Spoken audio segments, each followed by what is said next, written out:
as a hurdle. You know, to cross. But given the nature of our parliament, I don't think there is any danger. It will come to pass. It will come to pass. Oh yeah. I think you can't tell. It will come to pass. Well, to some extent, I feel that people are not entirely against it. It is the percentage that people feel is too much, 1.75. But to be frank with you, I was entirely against it because of my limited understanding of economic issues. And until my academic colleague explained to it, and I give him the credit. When he explained it, because at first I described it as e-robbery.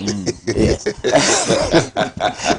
But when I listened to him, his expertise on explanation, then I moved from e-robbery to still a disputed e-levy. Yes. I do not entirely take it. No. Yet. So when we talk about the percentage, now my position is the percentage should come down so that it can be so minimal that it will be beneficial to the state and will not be injurious to the people. Exactly. Right. Because at the end of the day, I always say that two things are constant in life: death and taxes. Sure. Once you are alive, you pay taxes, and once you are alive, you surely die.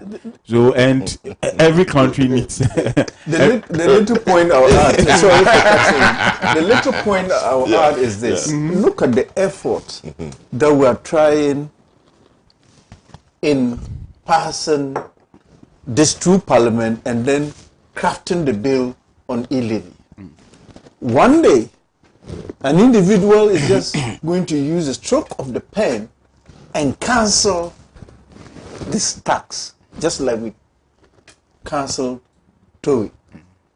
No, before you pass me, when I say my academic colleague, I'm referring to Dr. Mensah. So let me state it well.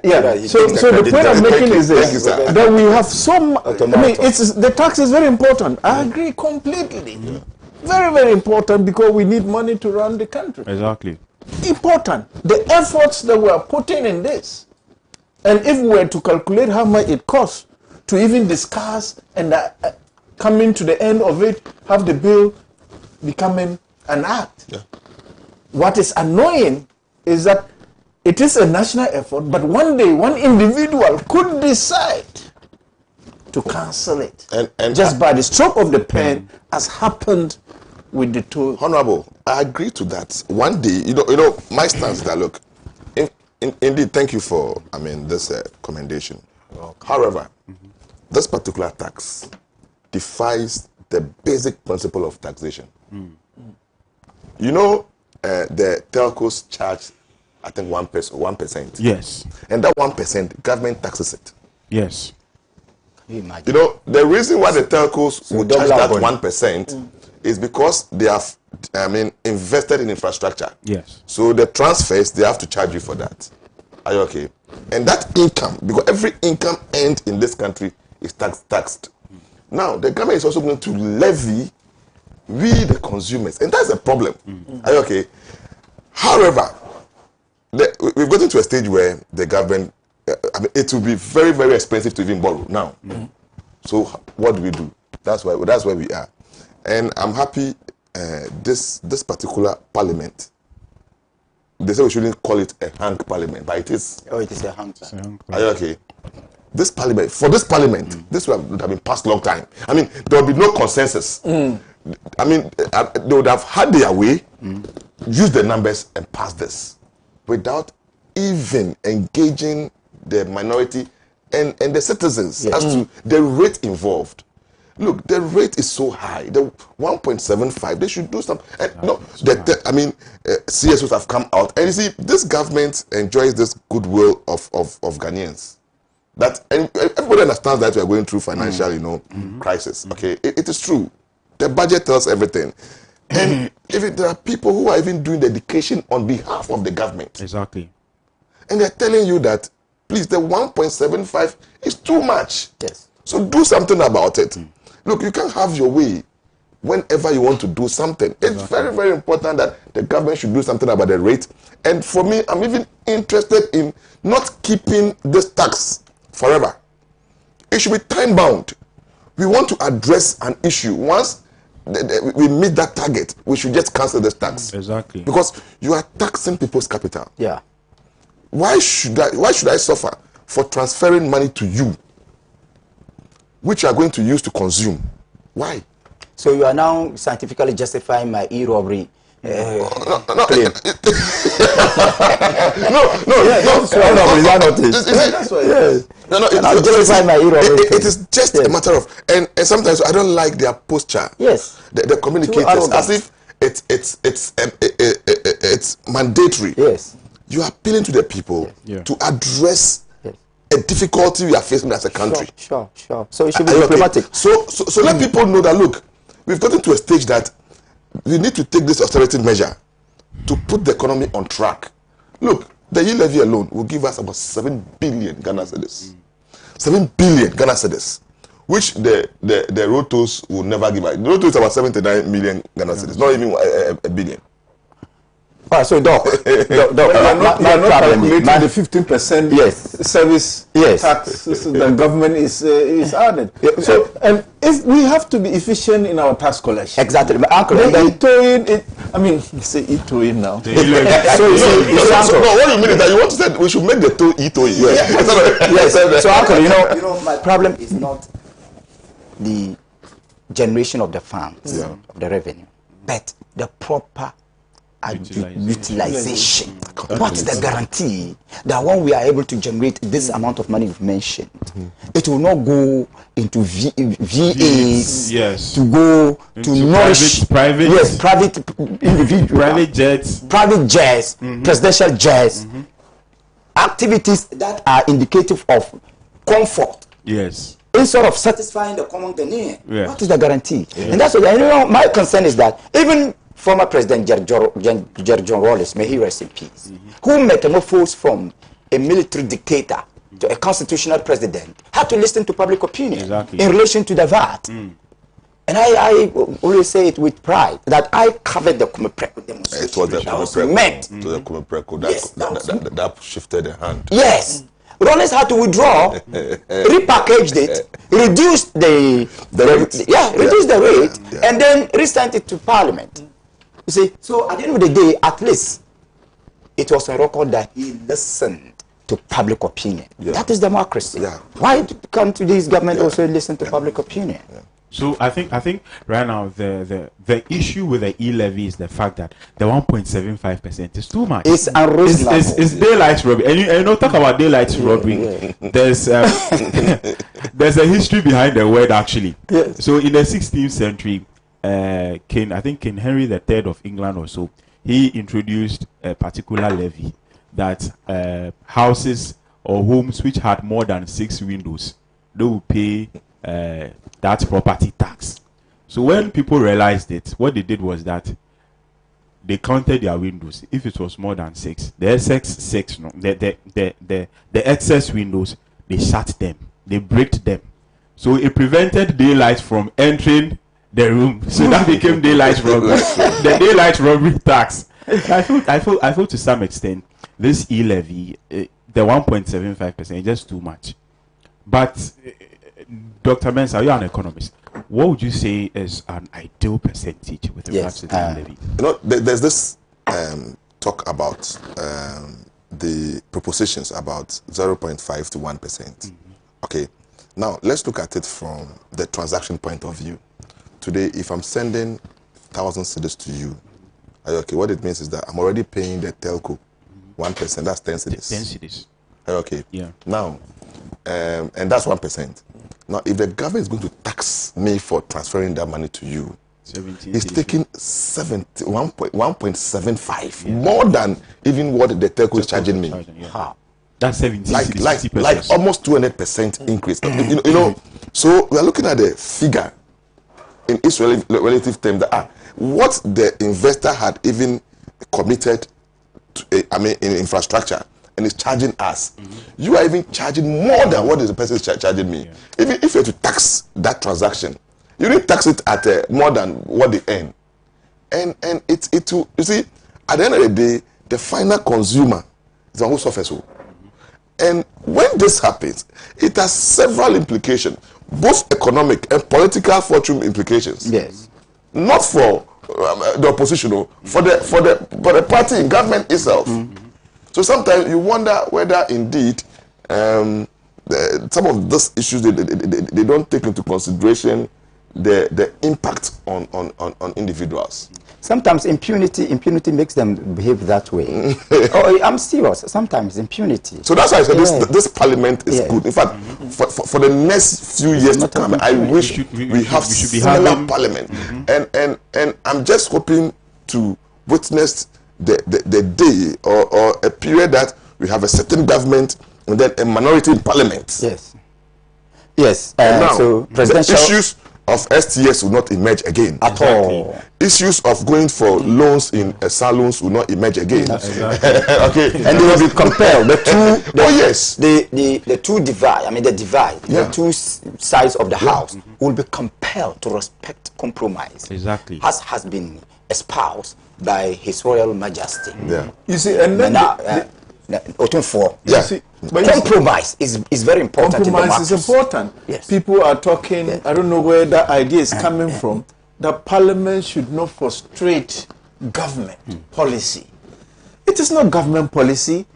The debate is to shape parliament, government policy in such a way that that policy becomes very beneficial to the general public. That is the duty of parliament. Yeah, but Uncle, and so as opposition, we are not frustrating policy, we are shaping policy, such that it will be beneficial to all of you. If government comes to say that, look, those who get E-aid or something they shouldn't write remedial to go to school. It's government policy. Should we sit down and say that yes, that is good? We have to tell them that no, we have to do A, B, and C. So our duty as opposition is to challenge, scrutinize, say the government would rewrite its policy in a manner that is beneficial to all of us. Uncle, that's well understood. But in public discourse, we try to identify the difference between articulation and the manner of articulation. I have understood you very well. Within the context of articulation, you are right. But to some extent, some Ghanaians think that the manner of articulating your views seems to be frustrating in sort of shaping. That is naturally due to the individual understanding of issues. I understand you very well, but that is also part of democracy. It's part of the divergence of opinions in democratic constitutionalism. And I think we should... And a classical example is when you hear a member of parliament from the minority, side saying that we will use our numbers to ensure that they don't have their way. Yes. You see, you've taken a stance, and people don't listen to that. This budget thing, to be frank with you, sometimes when we are also lambasting, I mean, we need to also educate people. Yes. That the work behind the scene in specific committees of parliament, you need to probably face a special parliamentary committee to understand the harmony with which they work. And when you face them and they're asking you questions, putting questions to you, there's something like political divide. No. Most of them, you see, in parliament, I was saying this some few days ago that some people think that some MPs don't speak. Look, it's a privilege to even sit in front of. It depends on the number of years you spend in parliament. So the more years your relevance, is felt, then they push you forward. It's not true. Yep. There are some people who when you go for the first time, you have to sit. You're a backbencher. You have to. But the only place you become relevant is in the committees. That's true. In the committee work. And look, the number of times I have met and worked with the parliamentary select committees, you wouldn't know NDC and MPP. Look, they'll probe you. And one of my first, I'll say that the first time I met them was when we went to change our name from IPS to UPSA. There was no difference between NDC and look, they were just about the national interest. We're asking probing questions, and you need to convince them as to why you have to change that. But on the floor of Parliament, that is where that's where the debating comes in. Yes. Okay, and sometimes it's influenced by the political ideologies. People want to know that, yes, indeed, where the cameras are. So there's even this proposition that we should even send the cameras to the special committees to know what they are doing. Yes. Okay. Now the vetting committees. Vetting committee is, I mean, we have it in camera, and everybody sees what they do. Chairman, I guess that's right. And to allow you are convinced, you know what the members of the committees are doing. Are you okay? But those that we normally don't see, we always of the view that they don't do anything. Because there is a mentality in this country that people try not to understand the difference between partisan loquacity on the floor of Parliament and parliamentary competency in terms of shaping national discourse. And that's exactly what we are saying. People think that the more noisy you are, the more competent you are. Yes, the more influential. Even in political discourse. Yeah. Even in political discourse. Those who rant are glorified as the best speakers. Yes. They come with the intention of outdoing or doing whatever the opponent has. And they can rant scientifically or unscientifically. They will be glorified. At the end of the day, they are seen as the best communicators. Best storyteller. And they work, they even depend on the expert work. Yes. And that the expert works from the committees, the subcommittees. Look, there are some of them, you will not even hear them speaking on the floor. At all. But they are those who do the work itself. They pull their strings. Yes. Okay, from the committee level to the house, the floor, where you have the leaders now speaking to the issues and based on whatever they have before them, and also adding the political colors. That one you can't take it away from them. Like Honorable just mentioned this morning, after admitting that every year, Honorable resonated with your sentiment that indeed, since you became conscious of yourself, every Christmas people are saying things are bad. But you need a political color to tell you that yes, indeed, I agree with you that every year, but this year is louder because my party is not in power. so the summary is the complete sentence is that this year the crowd is louder because my party is not in power. And you get that from the political coloring of the whole conversation. Anyway, lest I forget, with your permission, on behalf of the old students of Tamale Secondary School, the Great Tamasco, that's right. Thank His Excellency the President of the Republic of Ghana and his vice for joining us in our celebration of the 70th anniversary. We also thank all those who participated in the event. It was indeed a scene of pomp and pageantry. That's right. Right. Solidarity and love. And love. And the unity and honesty. And may Tamasco continue to be a pyramid of intellectualism, professionalism, and exceptionalism. Long live Tamasco. That's right. I think I will just mention lawyer Luke Terra, father of Professor Albert Luke Terra. I mean, this was somebody who was the first Northerner to become a lawyer, and he was able to grace the occasion. Wow. And he was 1951, they were the first batch of students to go to Tamasco. These are our heroes, and we are very happy for his life, and we ask for more blessings, and that he'll be an example to the young lawyers, because he lived a very fulfilling life, and we are happy for him. And he's one of the most respected personalities in Tamale. There's no one in Tamale who doesn't know him. Wow. Yes. Very respected. Right. Right. We are proud of him. He might be a member of the Tamakulu House, the house of all houses on the campus of Tamasco.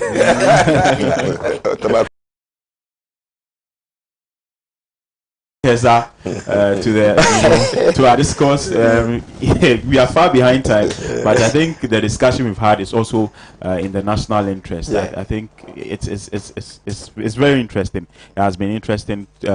Talks about the e-levy, about the percentages and all of that. But Doc, you didn't state the percentage you'd wish would be at. You talked about it, but you didn't tell us. No, I said it. I said so 0.5 is okay. No. What I mean is, I said the company is of the telcos are charging us 1%. 1%. So why should the government charge more than the 1%? Right. So you see, you either tax it either below it or at least let's pay the same thing. Okay. So the proposals come in. Chamber of Telecommunication have said, look, 0.5. Others have said 1%. Government should meet, the people halfway. And then appreciate that, look, you cannot meet all your expectation in one fiscal year. You need to spread some of them. And then what we're also not talking about is the government's responsibility to manage cost, expenditure, efficient management of expenditure. There are some expenditure at this critical moment. We don't need to be so flamboyant about it. We have to cut some of them off. And then rather invest in very, very productive areas. Now, when it comes to expenditure management, we are talking about, a chunk of the government expenditure is not non-profit oriented. Are you okay? It is purely social. When you build basic schools, you don't have any financial return within a shortest possible time. It's hypothetical. You invest in that, expecting that the people will be educated. When they grow, they'll produce, and the more they produce, they'll pay tax, and then that will inure to the benefit of the economy. Okay. Now, and when you even construct roads, the social amenities, they are not what you call the financial investment project. Are you okay? Unlike the private sector going for a loan to build, or expand their operations, yes, it will bring returns. If you want to match the proportion of that, like the financial investment to the social investment project, what it tells you is that the government invests so much in social than the investment. So we should be looking at how to match the two in such a way that the government will not incur so much cost. You mentioned about you'll be sad that yes, after collecting all this money, yes, then you see government officials usually to buy in opulence. You see them like Arabian kings. Yes. And in jollity and jacundity. Whilst others are in poverty and misery. You see? Contributing towards it. Okay. Government must try as much as possible to reduce their expenditure so that it meets the tight revenue they have projected. It's very, very important. Yeah. Very, very important. Yeah. Right. We are streaming live on Facebook at www.facebook.com/Pan-African Television. Do well to leave your comments. I would be glad to read all of them. Let's get into our very first topic for discussion. Let's talk about happenings in Burkina Faso and Niger, because 100 militants have been killed in Burkina Faso Niger joint military operations. And the story reads, Burkina Faso's armed forces killed about 100 militants in a joint operation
second phase of a joint offensive with Niger called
look,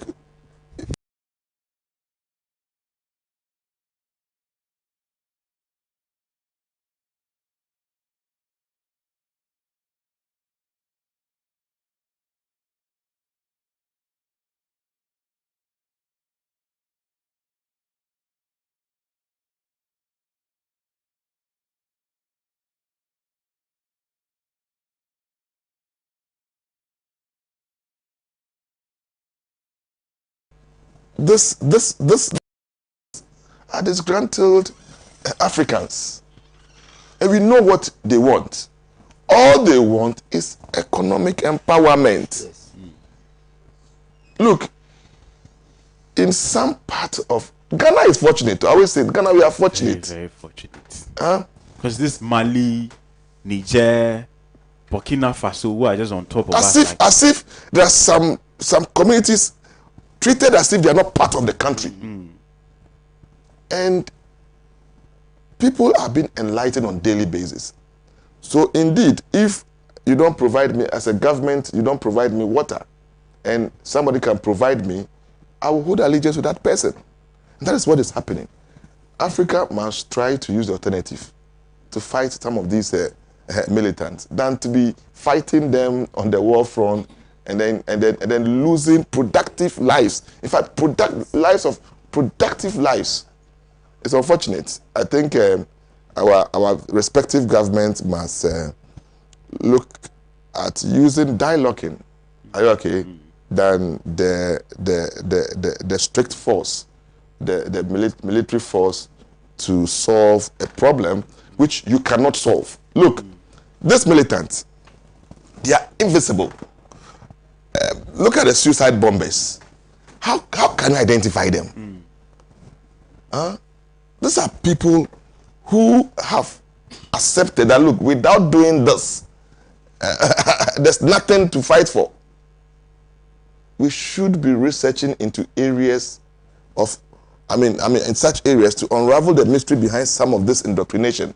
How are they able to radicalize the minds of these young ones such that we can't find any antidote to that effect? So, just as my colleague mentioned, it's unfortunate that every week we have to be talking about and be lamenting on some of these issues affecting the basic, sustainability of the average African. It's unfortunate that we have lost. For me, I see it as others may think that it's some sort of victory.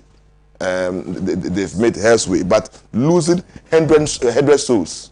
I don't glorify in that. And these are Africans too. For I'm telling you, I don't glorify in that. And I feel that, Dr. Mazuk, I feel that to some extent this could even empower the militants to even come even harder. I don't know if you get me, but if we've battled and you've won, then it means that next time I'm going to prepare so that when you come, I come at you, in equal measure. I think you are right. Yes, it is unfortunate this is happening on the continent of Africa. I want to look at it from three perspectives. One, from the point of religion.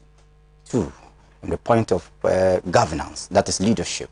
And three, from the point of media practice, especially international media. Let me start from the media. I think we continue to be bombarded with these stories about the evil in Africa because of the Western media editorial policies. If you understand media policy and then globalization in terms of media, you will agree with me that most Western media institutions are comfortable with the negativities on the continent of Africa, but as part of their editorial policies, that is what they want. That makes news to them. So it's, when we hear those things, I'm saying this in response to what my colleague, Professor Dr. Mensah, I'll tell you some secret later. Yes, Professor Dr. Mensah has mentioned here in relation to writing of these news, and I'm telling you why we know them. Then in governance, in relation to governance, it is just true that it's a matter of survival. It is the result of leadership bankruptcy on the continent. Leadership bankruptcy. That is what is causing this problem. Leadership bankruptcy. If the youth are not employed by the state to serve the state, the terrorists will employ them to serve their terrorist interests. Against the state. Yes, against the state. Let me put it that way. Thank you. Thank you for that addition. Against the state. So it is a matter of service to the Lord or service to the devil. Yeah. So we are dealing with the forces of evil in service to the devil. So if the leadership is made to understand that his basic responsibility is to ensure that the citizenry are given the opportunity to serve the state and not to fall into the hands of the forces of evil in service to the devil.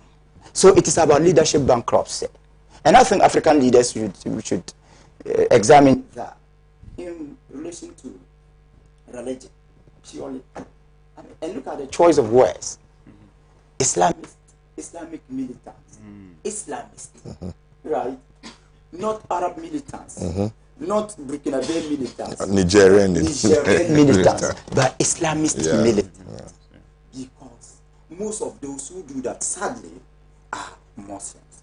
These are misguided sick minds who have hijacked a religion of peace for their own parochial interests. Right.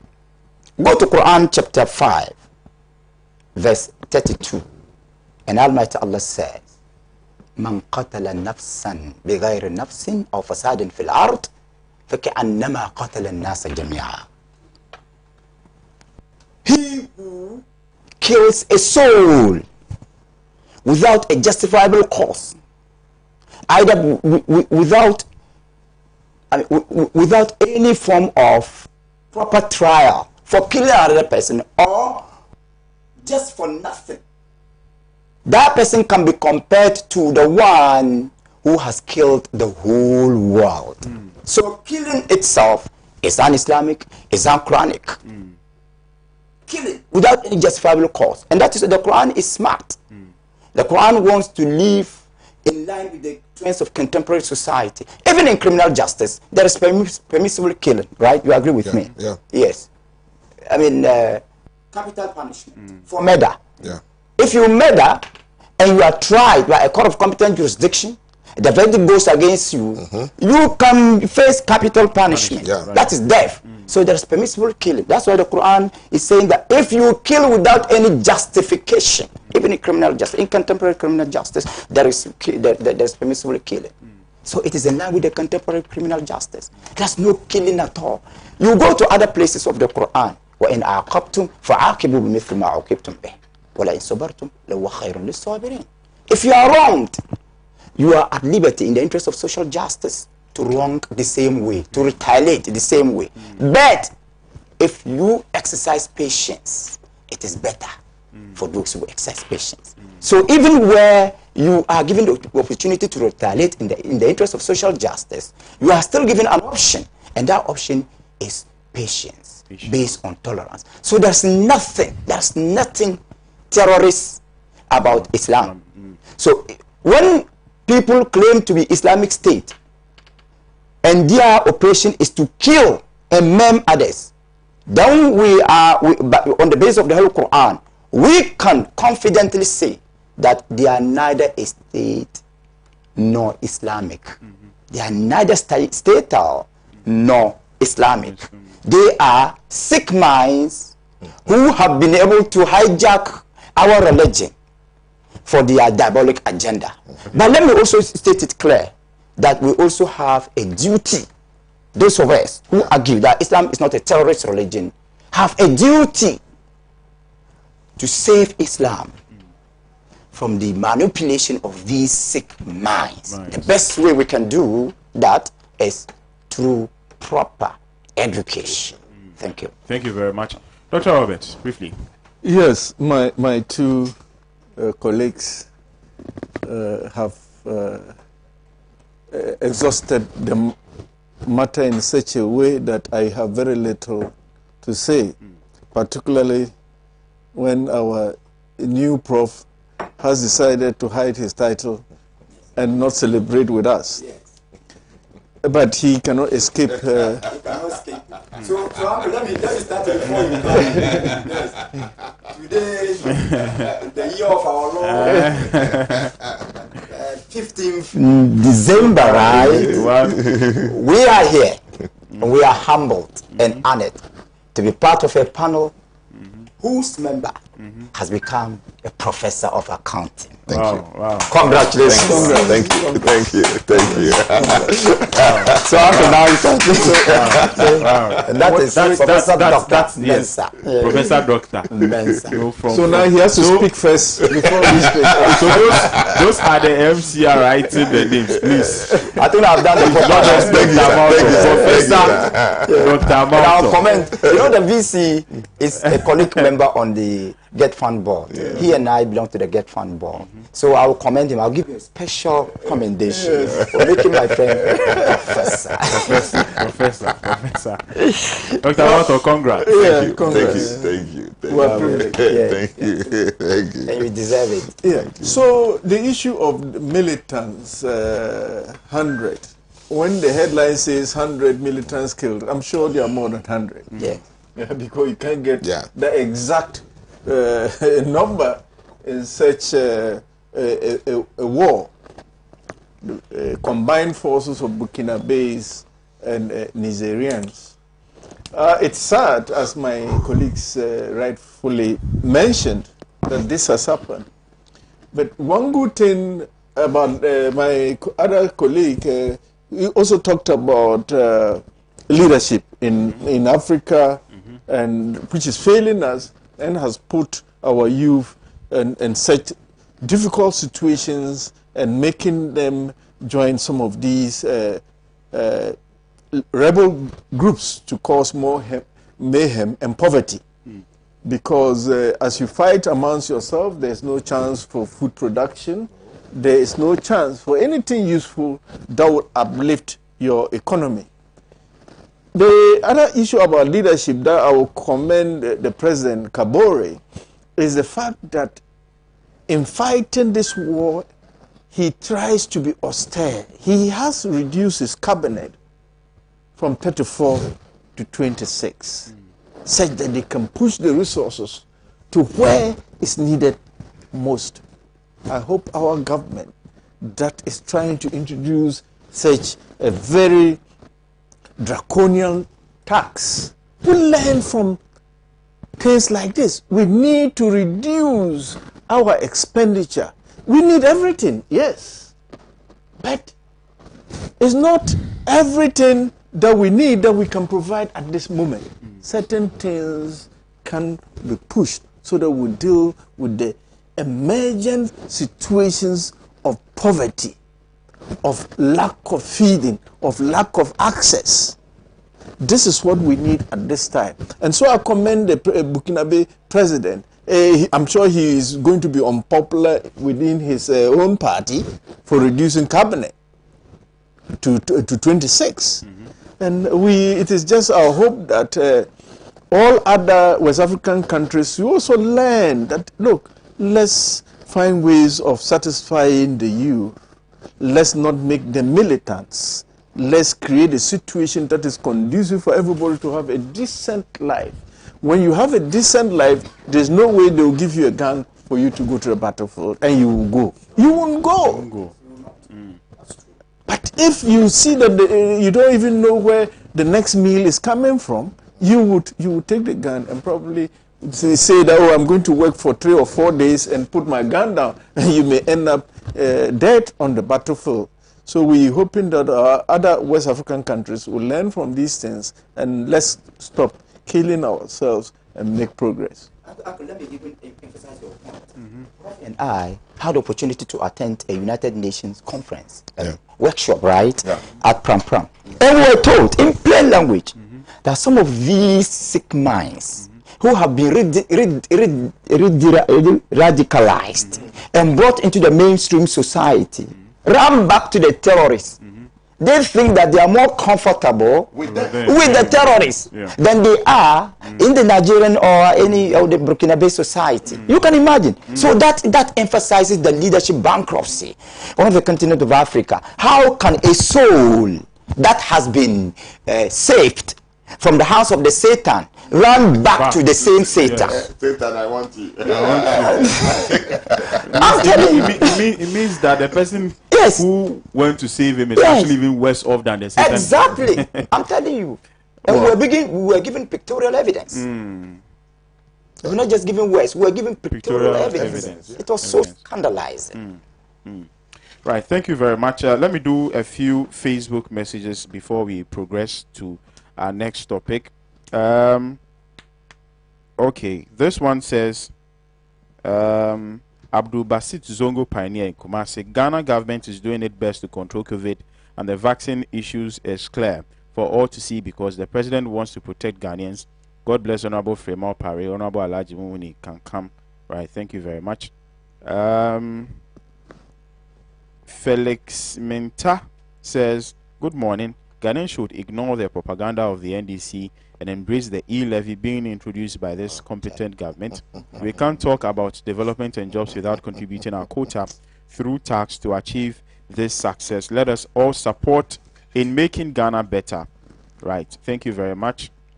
Ibrahim Boss is watching from New Jersey as usual. Many thanks for doing the watching far away in New Jersey. And Honorable Abedi Kwadasu Kumasi says,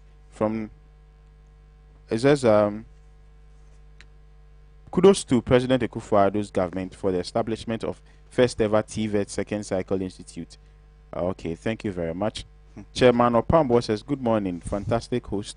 I'm Chairman Opambo inside Ichimam Mpunya.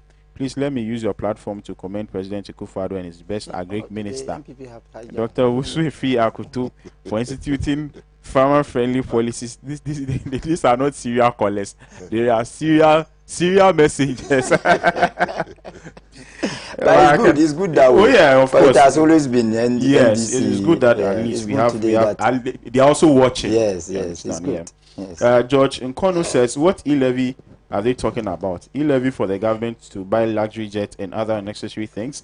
If I had my way, all this robbery would have stopped for a very long time. Shameful nation.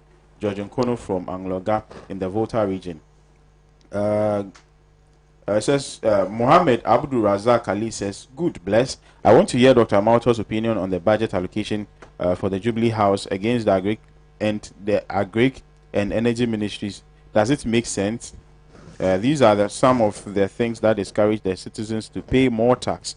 Raj Afo says, the day some of our politicians will liberate themselves from greed and recognize that electoral vote is charged on them to deliver on education, health, and economic empowerment, that is when Ghana will move forward.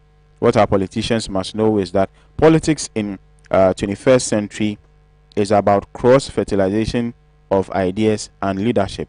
The leadership bankruptcy is what has pushed Ghana into neo-colonial state. We can't fail Ghana. This one says, good morning. I salute you for a unique and educating program. May Allah bless us to achieve success in future and make Pan-African the best station in Ghana and beyond. Dada Nuhu from Wafung. Dada Nuhu, thank you very much and amen to that. Akudugu Ndango Yakubu says, good morning to Honorable Dr. Robert Kuganab, MP, awaiting CAMP 2024. The good people of Binduri are proud of you. Keep up your good work. Okay. Okay. Some of the messages, well, I can't read them. Okay, Dr. Mo Francis says, in the first 4 years of Akufo-Addo, he didn't know that there is something like parliamentary power. He is now experiencing it, so things are difficult for him now. Mohammed Abdul Razak Ali says, my congratulations to you, Professor Malto, for your new title. I hope you will be patriotic than partisan. May Allah guide.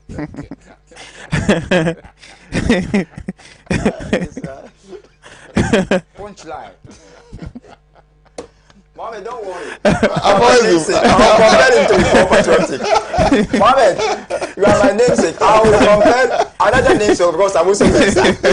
Oh, really? Okay. But Mensa, we are the only two Mensas who are gentle. So you'll be more patriotic. You know, he actually congratulated you on your new academic laurel and then gave it to you there. Punchline. You see? Well, thank you very much. These are some of your messages. Keep them coming. Let's head to our next topic for discussion. Bossman Asari, other EC officials kicked out of meeting with Parliament. 2 deputy chairpersons and other officials of the Electoral Commission were kicked out from a meeting of Parliament Special Budget Committee considering the 2022 budget estimate of the Commission. Dr. Bossman Asari and Samuel Tete and their colleagues failed to justify the absence of the EC chairperson, Madam Jane Mensah. According to members of the committee, there are critical constitutional matters, including, which is very, very important, including the creation of a constituency for residents of Central Kofi, Akpafu, Likpe, and Lolobi, that is Sao, which the chairperson must answer. And a member of the committee, Ahmed Ibrahim, further explained that Mrs. Mensah has for some time now failed to avail herself before the committee, a practice he believes should not be allowed to do or should not be allowed to continue.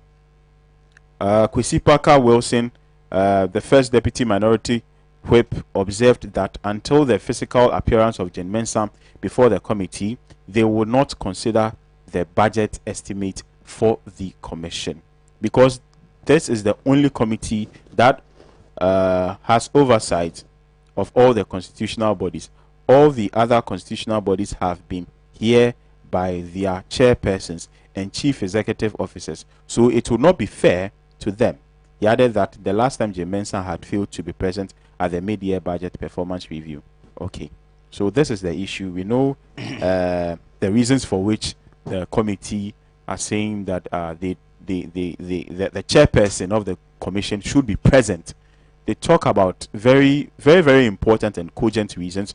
The SAL issue, which I think we all agree is very, very worrying. It's been a year since the 2020 general elections, and they still do not have representation in Parliament. I think during the Farmers' Day celebration, I think they were also left out. Now, they didn't have any member of Parliament to say that, okay, I'm going to organize some form of celebration for my people. So it's a disturbing issue. It's a very disturbing issue. But let's look at the fact that the chairperson of the Electoral Commission, Madam Jane Mensah, what could be the reasons? Should it? I am tempted to believe that some of the, should I say, shenanigans that characterized the 2020 general election, the fact that even got to a time she had to have military escort wherever she went. There's something I believe that is under the carpet, that something has been swept under the carpet that I feel should come out. Let me start with Dr. Mazouk. All right. We need to be fair to all players in the game. Yes. First of all, let it be made known to everybody that it is not a crime to not be present. Yes. To be represented by anybody in parliamentary democracy. It's not a crime. We should know. We should understand that. However, your representation must be justified. It must be convincing to the honorable members of the House. Uncle, if I'm right, if I'm wrong, you can correct me. You're correct. Thank you. And so Mrs. Jane Mensah has not committed any crime. But what she has done, or what her own people have done, is that they've not been able to produce any justification for her absence and for her representation. I think that is clear. And I commend Parliament for such an action. I mean, this is a plus to parliamentary democracy in this country, because Parliament has been able to prove its own sense of responsibility by fighting for the people, especially when it mentions the issues of SAL, as one of the critical issues for which the EC chair should have been present there. And of course, we all know that if we are asked to mention one minus of parliamentary democracy in this country, it should be the SAL issue, right? So Parliament has done very well. I do not have reasons to believe that Jean Mensah is intentionally running away from Parliament. I don't have any reason, because I don't have reason. Yes.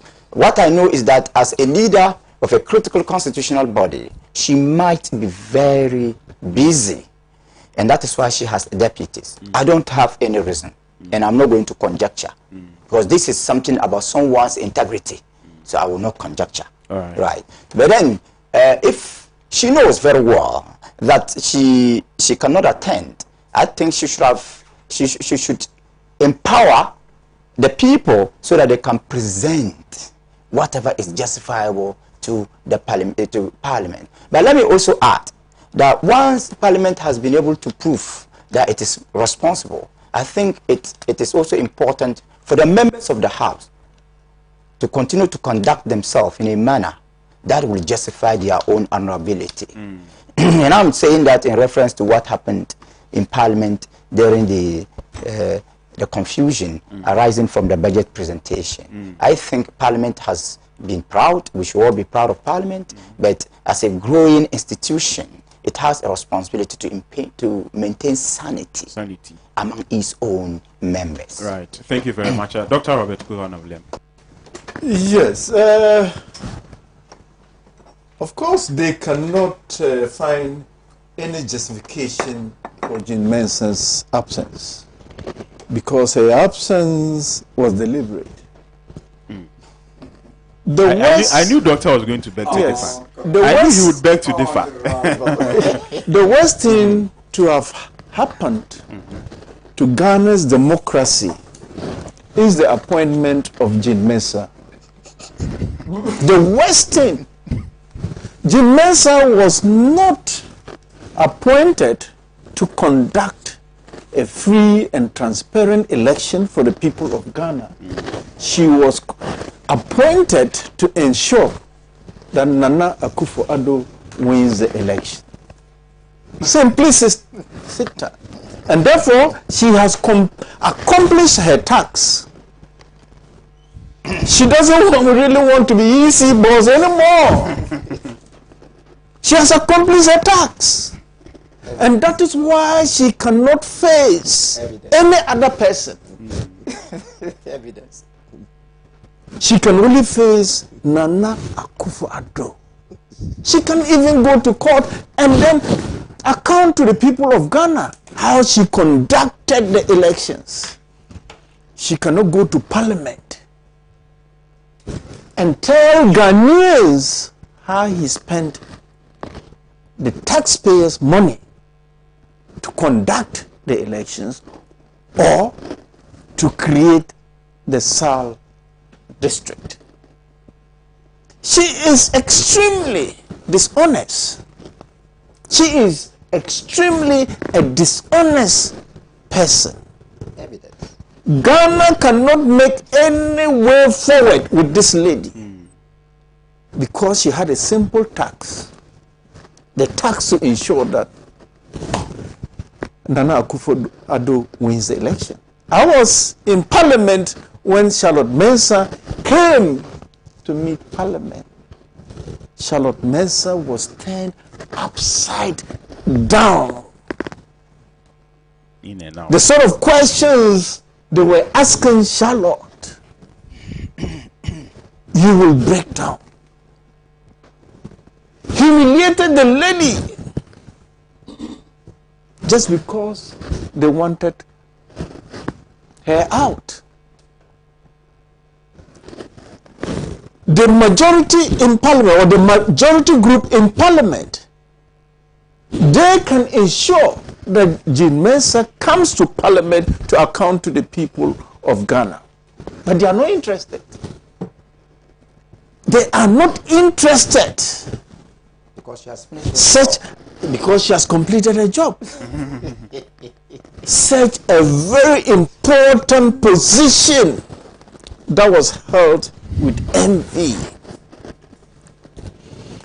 Dr. the Paze. Bosman. No. Afarijan. Afarijan. Yes. The way this man managed our electoral system has been debased by such a pompous fellow who has no respect for Ghanaians, who is not committed to ensuring that our electoral system remains the envy of even European countries. And so for me, there is no need wasting time on her. I think she should resign or be sacked because she has accomplished her task. There's nothing this lady can do again. She has accomplished what she was asked to do. There's nothing else. What can she do for Mother Ghana except plunging this country into oblivion? And so, if the good people, we still have a few Yansa for. We still have good people who want the progress of Ghana. They should do their best and advise this lady to resign and let Ghana prosper. Right. She is a problem. She is a problem. And she has accomplished her task. There's nothing more she can do. There's nothing more she can do. Thank you. Thank you very much. Dr. Amato.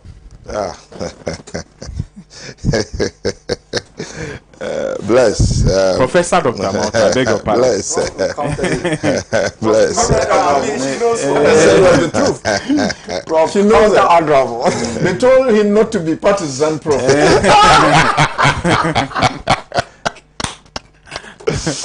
And it is my job. It's also my job here as a colleague to ensure that he's not partisan.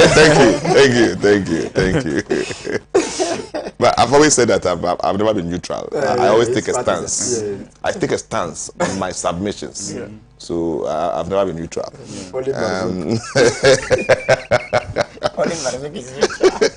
No, you've never been neutral yourself. You take a stance all the time. We've never been the middle. All right. So this issue, I think I have a problem with Parliament as well. Yeah, I resonate with what you said and some of the things that, as usual, Honorable will add some political coloring to it. No two ways about that. However, the simple questions I ask is that what has the presence of the EC got to do with the decisions that will be made? Okay, just as you mentioned as well, she has not committed any crime for delegating people on her behalf. The flip side of the coin is that, look, indeed, when it comes to parliamentary business, they always want to talk to the leader. Okay, so if you really want to conduct business with Parliament, you need to be present as a leader, head of the institution. Otherwise, you have to give the reason why you can't be present. So the question is, this was not mentioned, whether indeed she wrote to Parliament to be excused. If this was not done, why was it not done? We are not privy to it. Now, I'm only looking at the reasons for dismissing the deputy EC as well as the other EC officials, that they couldn't convince members of Parliament or the committee for the absence of. I don't know what they really mean by. I mean, the conviction. What conviction do you want? Like they should convince. Indeed, if the EC was not present, I believe that she should have written to them. We've not heard the side of the EC, so we cannot just take any stance. But I don't think this is good for democracy. And I also don't see why they should even bring in the issue of SAL. Look, the powers will, the powers Parliament wills suggest and give them those powers to even summon government officials at any point in time. So Parliament have the powers to have summoned the EC before this meeting, this budget hearing, okay, expenditure approval process. So why do you bring in SAL at this critical point in time when we are even behind schedule to have the business of Parliament go through this budget and have it passed? And when you have time, ample time before this particular event, to have invited the EC on SAL, in fact, summon him. They have subpoena powers. I mean, I know. It's the leader of government.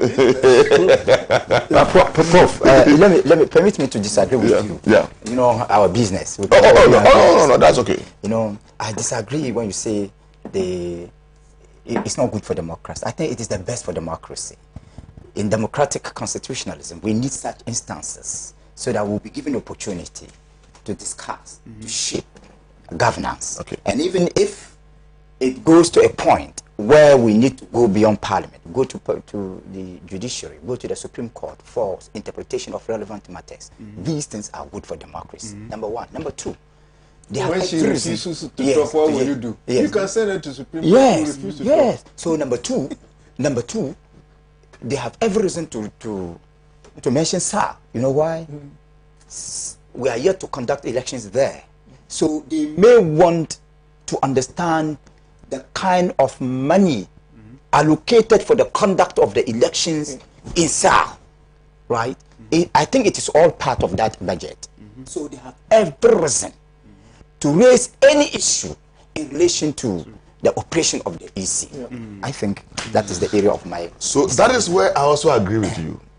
Those people do not... I mean, what we have read, we are not given any content analysis. And the presence of the EC, you see, sometimes we escalate issues to leadership. I mean, look, the last demonstration by drivers in this country. Why should the president of this country intervene, invite the leadership to Jubilee House? Yes. Why not the sector minister? Why not the sector minister? That is what I'm talking about. You see, why not the sector minister? For every government or public agency, there are people who are responsible for specific functions. And if we are talking about budget here, or even road the director of finance of EC should be part of this team.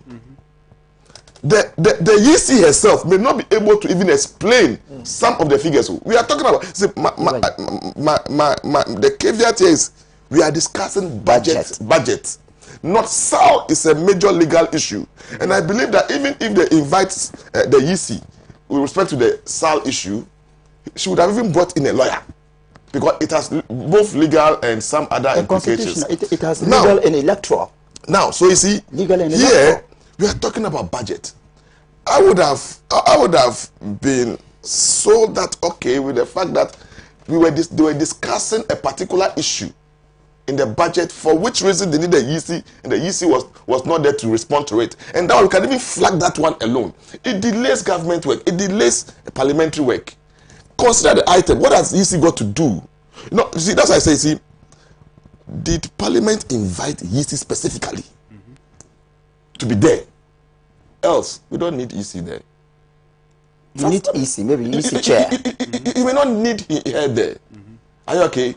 Unless maybe for this particular, I said we want you, and she didn't come. Now, I'm not saying, I'm not alluding to the fact that the presence of the EC. I started my preamble by saying that, look, indeed, when Parliament invites you, it's a serious business.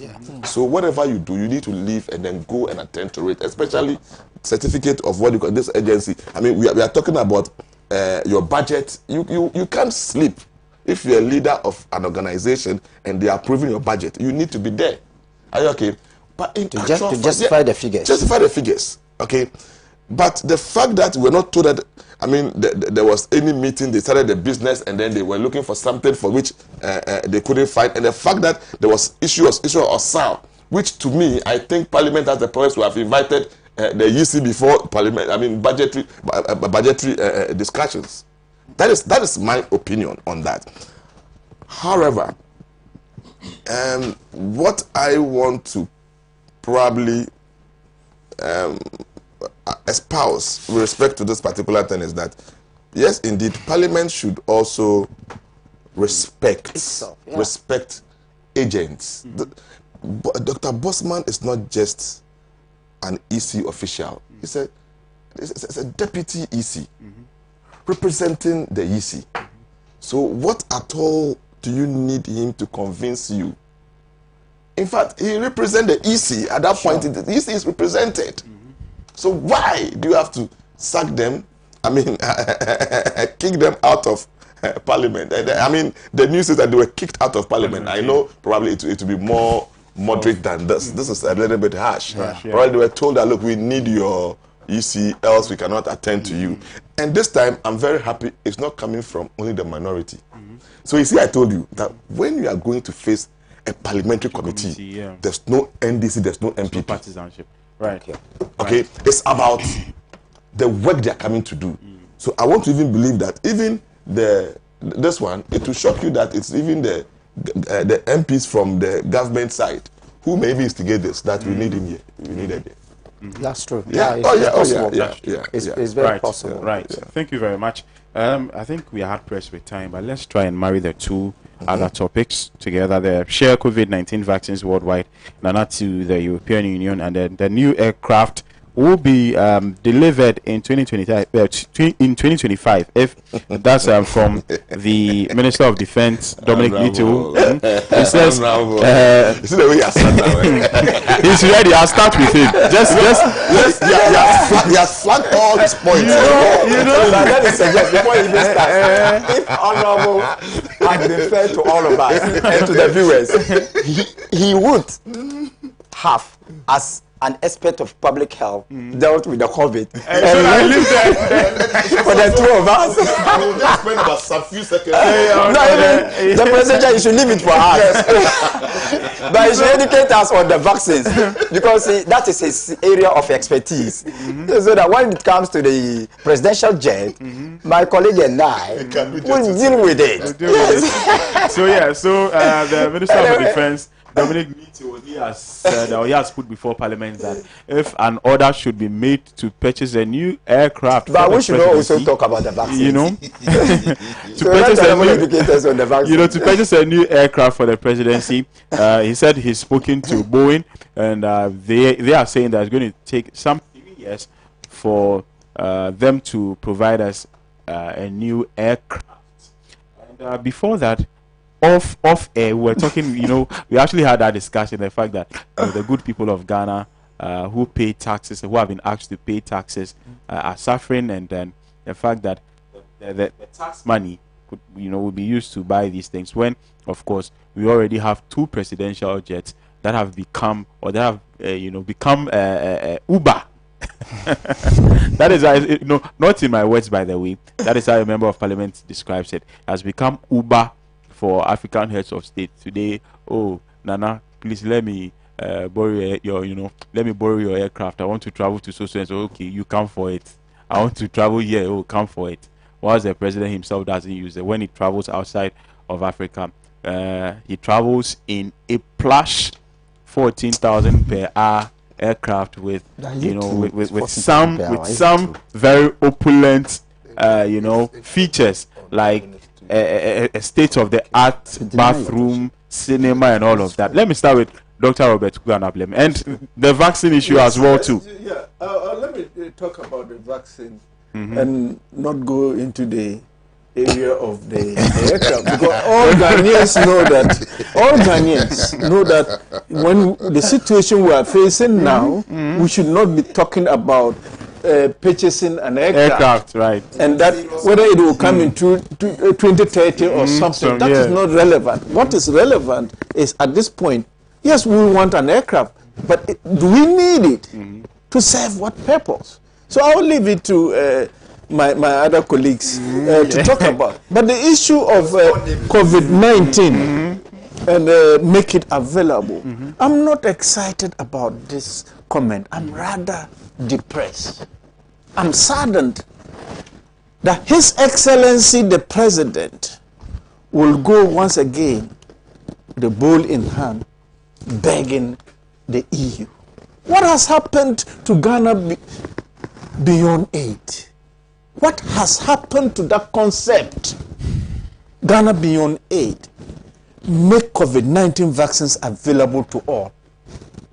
Who should make it available? The president should have been talking about assist us with the technology. We have done something, we have reached where, but where you have reached, assist us to also manufacture the vaccines in our country, Ghana, such that Ghana can then become useful to other African countries and the West African sub-region. We have, since Noguchi came to Ghana, serious virologists doing a lot of work. And I believe that in some of these laboratories that have produced these vaccines, if you go, you see Ghanaians there. Why can't this technology be transferred to our laboratories so that we can also manufacture? We want somebody to cook all the time and we will eat. And you go about talking about Ghana beyond aid. It's terrible. It's terrible. And that is why we are always regarded as inferior. That is why we are regarded as inferior. We should stop begging. And they will just laugh at you. You are appealing to the EU. You think you know more than them? They know what to do with their vaccines. It's not the question of spending huge money going to travel there and then you say you are addressing them. They are wasting their time. You should have even sat at home and tell them that, look, please, I'm not coming because you have the technology, assist us. Our laboratories are world-class and we can do these things ourselves. Right. Having said that, the issue about vaccination, he says Africa we are doing about 10%, and then maybe Ghana, I think we are doing about 15%. Yeah, we are doing well. We are doing well, but we need to do more. And we know that vaccine hesitancy is creeping in. People are a bit apathetic when it comes to accepting and going in for this. It is important that we enhance our campaigns, our health educational programs, so that we find teams that can communicate very well, because there are a lot of people who have complained that they've taken this vaccine and they have suffered this. We have all different levels of immunity. Some people are immunocompromised. So when you take it, you feel worse. I was somewhere yesterday and then a lady was talking about, they only told her that she will have some little headache and maybe some pain at the point of this, but it was worse. She thought she was going to die. People need to know exactly that we all will react to the vaccines and depending on the vaccine, different ways. But what we have to do is have the information. Because when that lady talks in another place, some people will get scared and will not go at all. And so it is important that we intensify our communication campaign strategies in a manner that our people will understand that it is important to go for this vaccination. But just to conclude, the President's call for EU to make vaccines available is like a child crying for some yogurt. Mommy, buy me yogurt. No, Ghana has gotten to a stage, Kwame Nkrumah's Ghana has gotten to a stage that we can do our own vaccines. We only need some support, because you don't go reinventing the wheel when people have already developed the technology. Give us the transfer technology for us to produce our own vaccine. This is what a statesman would be asking our European countries, not for them to manufacture and for us to go and buy. Thank you very much. Professor, briefly. Thank you, Bless. I think the issue of vaccine, let me probably make this one clear, that it is not our president who is not the first person to have mentioned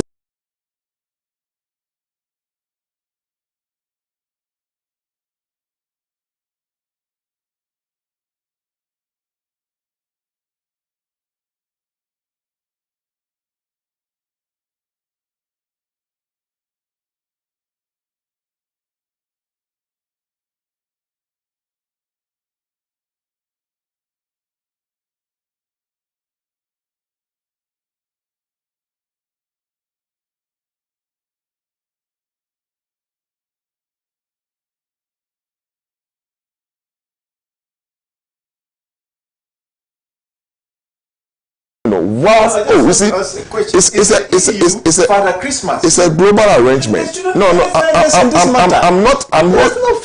not holding breath for like the lack of leadership when it comes to investing in our health-related issues. I'm not holding breath for that. But what I want to say is that, you see, there's also the interplay of the West, where they have excess of vaccines, okay, and even pleading with their people to take. At the time that we even have money to buy, you cannot even get some to buy. That's what we're talking until that thing is done. The gap is narrowed. COVID will continue to cause havoc to the world. Until we are all vaccinated, COVID will continue to cause and even mutate in different variants. Right. So, Chairman, Honorable, I understand you, but you see, the call, I think, is fair that the West, in as much as indeed we have it in abundance, and we need to return to global business. It's a matter of urgency that they should do that fair distribution. We have the money, we are producing, we have the money, and sorry to say, they didn't produce on their own. They are using the human capacity of Africans to produce. They are using our natural resources to produce. That is why they are rich. So they don't operate in isolation. The West cannot exist on their own without Africa. They cannot exist on their own without Asia and the East. What we are saying is that it's not all the European countries that are producing the vaccine. No, it's not all of them. Yes, we know that. But you see, there's a conscious effort to contribute towards it. Are you okay? We didn't do that. Are you okay? But it has become a global phenomenon, and for that, a global, what do you call it, a problem. And for that matter, they need to sit and ensure fair distribution of vaccine to everybody in the world. Right, Dr. Mazu, finally. And it's in their own interest. Yeah. It's in the interest of the West to do that. Right. To be fair. Right. Yes. Right, Dr. Mazu. Yes, sir. All right. First of all, I agree with Uncle largely, and I agree with my colleague partly. Partisan. He didn't say partisan, no. He said party. Jim, I'm helping you. Let me start from there. Partly because, yes, we are in an era of globalization. So we must all cherish global solidarity. That's why I agree with you. Yeah. But I entirely disagree with you when you seek to justify the call. The call is unjustifiable. Yes, global solidarity. But let's go as Africans and compete favorably. Then, as Africans, go there and behave as if we are the peripheries of the peripheries. We should not. Let me give you a classic example.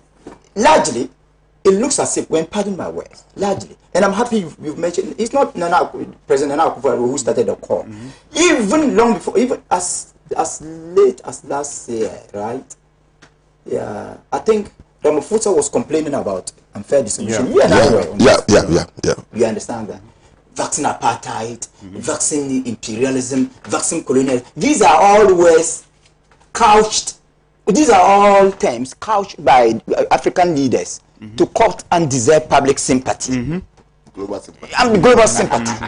It is unacceptable. Look, largely, it looks as if African leaders are immune to dependency mentality and allergic to self-reliance. They are immune to dependency mentality and allergic to self-reliance. They worship dependency mentality. The Ghana, envisaged by Dr. Kwame Nkrumah, should have by now been leading the African agenda. His Excellency President Nana Akufo-Addo should have been appealing to the AU to distribute vaccines fairly, and not EU. The effort put by Dr. Busia, Professor Busia, and the rest should have put Ghana on a strategic pedestal to lead the African agenda and to glorify the sense of self-reliance.